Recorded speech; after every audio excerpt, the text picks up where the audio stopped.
नमस्कार विद्यार्थियों, मैं महिपाल सिंह लामरो, सहायक आचार्य, राजकीय विधि महाविद्यालय भीलवाड़ा, आपका आज के इसी व्याख्यान में हार्दिक स्वागत और अभिनंदन करता हूं। विद्यार्थियों, जैसा कि आपको विदित है कि हमारी वर्तमान की ई व्याख्यान माला भारतीय संविधान अधिनियम 1872 को लेकर चल रही है और विगत ई व्याख्यान में हमने धारा 39 या सेक्शन 39 के बारे में बात की थी और आज हमारी चर्चा का बिंदु रहेगी धारा 40 या सेक्शन 40। तो आइए देखते हैं धारा 40 क्या है। वह व्यक्ति जिसे वचन का पालन करना है, वह व्यक्ति जिसे वचन का पालन करना है। Person by whom promise is to be performed, यानी वह कौन व्यक्ति होगा जो वचन का पालन करेगा। आइए धारा का अवलोकन करते हैं। यदि मामले की प्रकृति से ये प्रतीत हो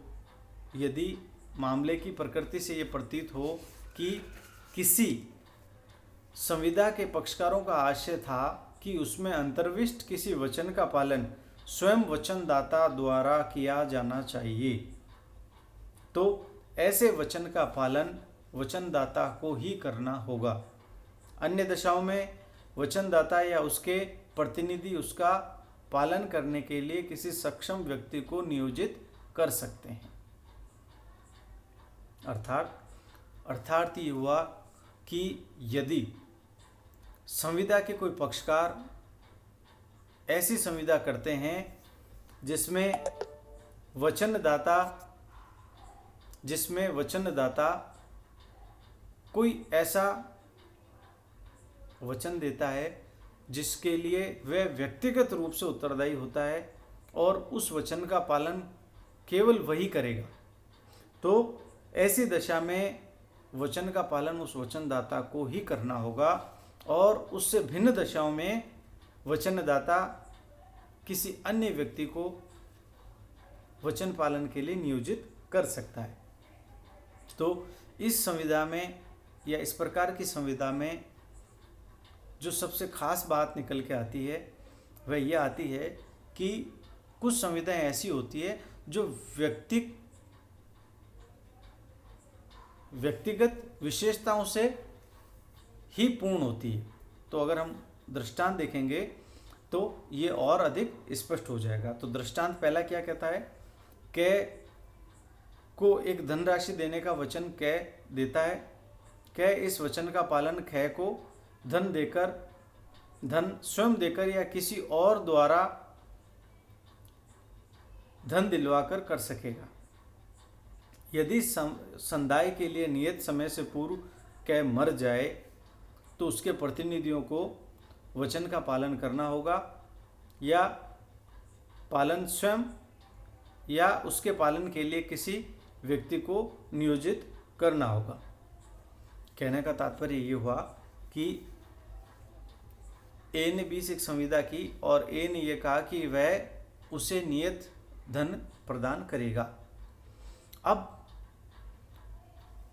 ए ने अपने वचन की पालना से पूर्व ही देवलोक गमन कर लिया या उसकी मृत्यु हो जाती है, तो उस दशा में जो ए है उसके विधिक प्रतिनिधियों को भी दायित्वाधीन बनाया जा सकता है, क्योंकि संविदा की प्रकृति इस प्रकार की नहीं थी कि वचन का पालन केवल ए द्वारा ही होगा, यानी ए के विधिक प्रतिनिधियों द्वारा या ए चाहे तो उसके द्वारा किसी नियोजित व्यक्ति द्वारा भी वह कार्य करवाया जा सकता है।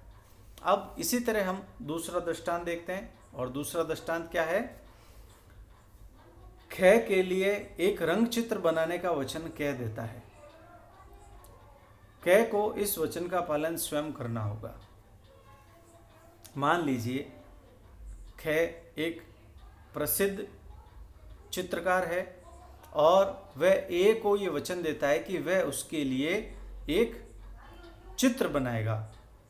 अब यदि कै की या उस चित्रकार की मृत्यु हो जाती है तो उस दशा में उस चित्रकार के विधिक प्रतिनिधियों को उस संविदा के तहत किए गए वचन की पालना के लिए बाध्य नहीं किया जा सकता। क्यों? क्योंकि रंग चित्र बनाने की जो कला थी उस व्यक्ति विशेष के साथ ही समाप्त हो गई और वो व्यक्तिगत विशेषता थी।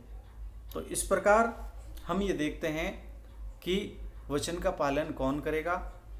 अगर संविदा का मर्म व्यक्ति विशेष द्वारा ही वचन की पालना करवाना था तो वह व्यक्ति ही उस वचन का पालन करेगा, उसके अलावा दूसरा व्यक्ति पालन नहीं कर सकेगा।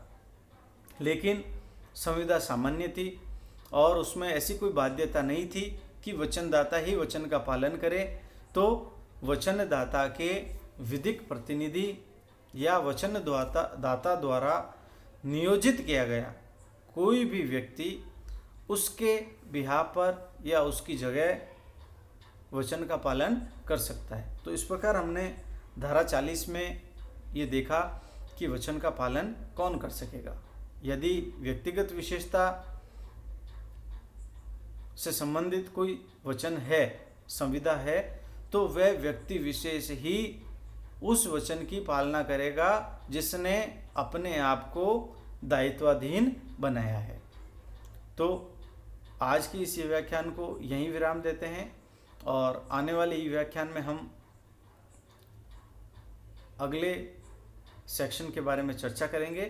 तब तक के लिए धन्यवाद।